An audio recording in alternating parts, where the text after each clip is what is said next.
So welcome friends, welcome once again to the web classes. In the previous lecture we understood about the past continuous tense. Today we are going to learn about past perfect tense, right? So first of all we need to understand few things, that how we can use the past perfect tense. First of all we need to understand about the use of past perfect tense, right? The past perfect, also called the pluperfect, is a verb tense used to talk about actions that were completed before some point in the past. What does that mean? That means, see, like it is here it is present, right? Here it is past, and here it is future.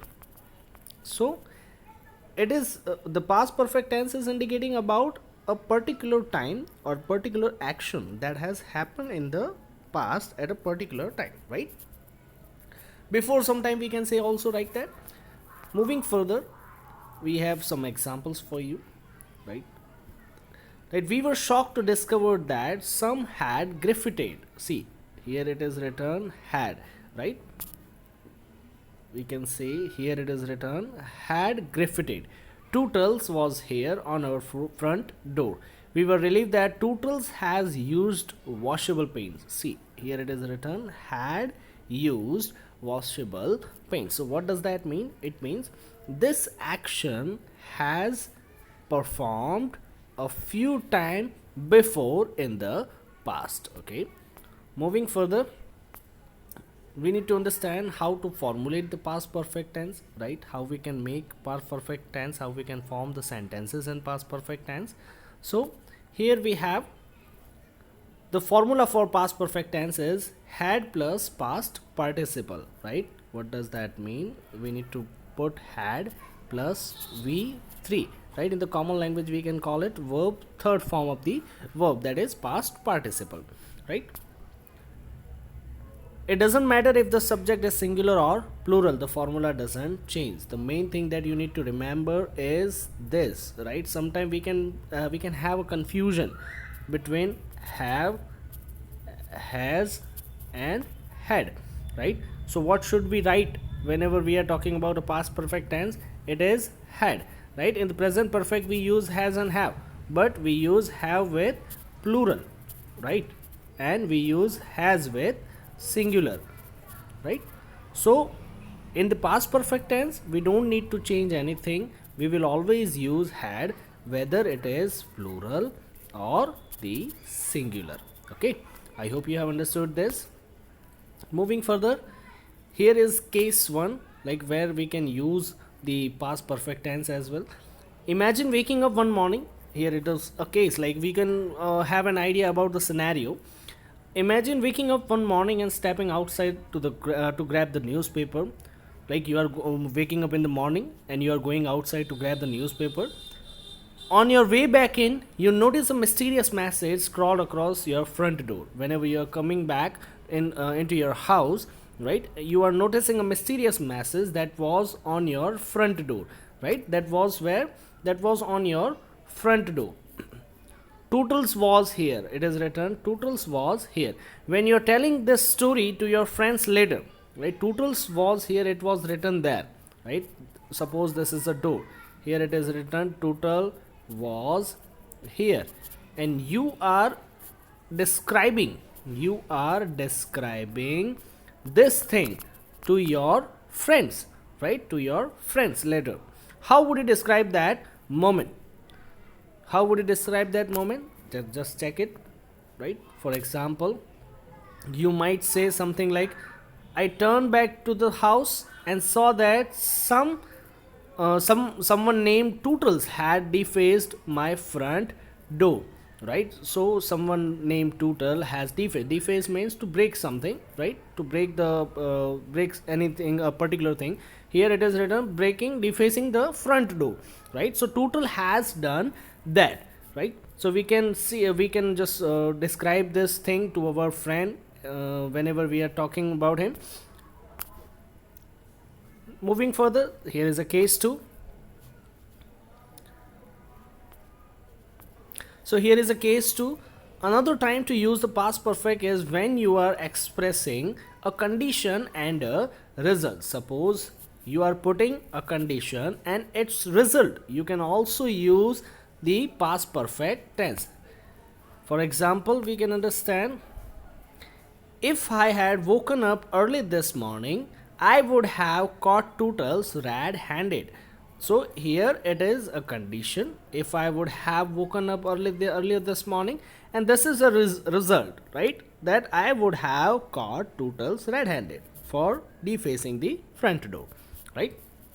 So whenever we are having a condition and a result kind of a connection between two sentences, we can also use the past perfect tense, just like this, right? Had woken, and we can use also have caught. Here it is written present perfect, but we can learn with this would that we are using the past perfect tense in the first sentences, right?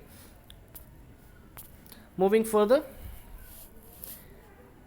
see, difference between simple past and past perfect, we need to first understand this thing as well, right? This is also a very nice point that we need to understand, the difference between simple past and past perfect. All we often have confusion, right? What is simple past and where we can use this, where we can use it, right? Just a moment. Okay, so we always have a confusion between simple past and past perfect, because see, this is a present time, this is a past time, and this is we can understand about the future time, right? So we often are having confusion that what is simple past and what is past perfect, right? So just there is a simple difference we can say. If we are talking about a nearer past, right? And if then we can use simple past tense for that. And if we are talking about a farer past, right, the past that is more far than near, then we can use the past perfect tense, right? So when you are talking about some point in the past and want to reference an event that happened even earlier, using this, the past perfect allows you to convey the sequence of the events.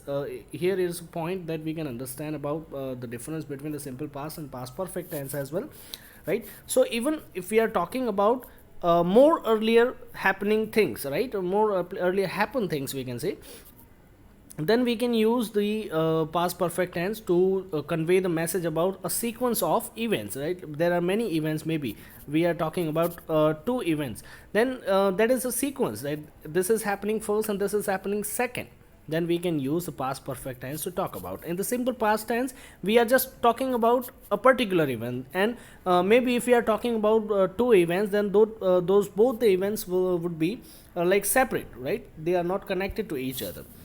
So we were relieved that turtles used washable paints. Here we need to understand a particular difference as well, right? See, if the first sentence it is written use, that is in simple past tense, right?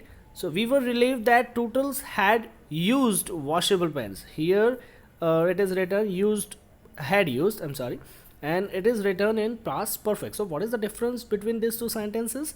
So in the first sentence it is written use, so readers might interpret first sentence as we were relieved that turtles was in the habit of using washable pens, right? So maybe you guys are having a confusion, then you might take this first sentence as simple past, and you might take this as a habit of turtle, right? It is also indicating the same thing because we are using the word used, right? So it might have the habit of turtles to use the washable pens.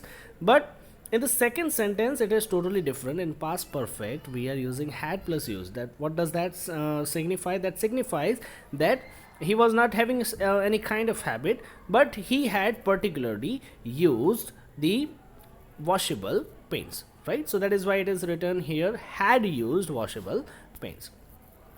Moving further, we need to understand about when not to use the past perfect tense, right? This is the most important thing that you need to like understand. You need to just convey to yourself, to your conscience, that when not to use the past perfect tense. So don't use the past perfect when you are not trying to convey some sequence of events. First of all, we need to understand this sequence of events. What are the sequence of events, right? If see, this is event number 1 and this is event number 2. This event number 1 is dependent on the event number 2, and we are talking about both the events, then we will use the past perfect tense. But if these two events are independent, we can say, and not are like calibrated with each other or not connected with each other, then we will never use the past perfect tense for them. Here is a case one. If your friends ask what you did after you discovered the graffiti, they would be confused if you said I had cleaned it off the door. Right? You might be confused about it if you say I had cleaned it off the door.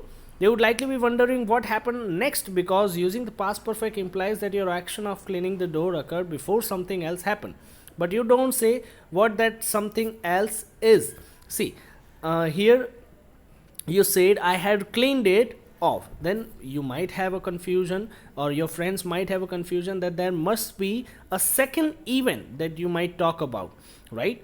But you are not telling them that what that second event is. Then this is completely wrong. When if you are using the past perfect tense for this, then what you need to do is just remove this I cleaned it off the door. So what does that signify? It will signify that you are using the simple past tense and you just simply did the cleaning of the door, right? If you are using I had cleaned it off the door, then you must have some second event, right? Suppose this is a first event, right? Suppose this is a first event, then you must tell about them about the second event, or maybe if this is the second event, then first event should be there. Then only then you can use the past perfect tense, right? I hope you understood this thing. I hope you understood this part, and I wish you that you guys learn this very quickly and just make some notes for this. Thank you so much. Right, we will meet in the next lecture. Till then, thank you so much. Stay safe, stay home.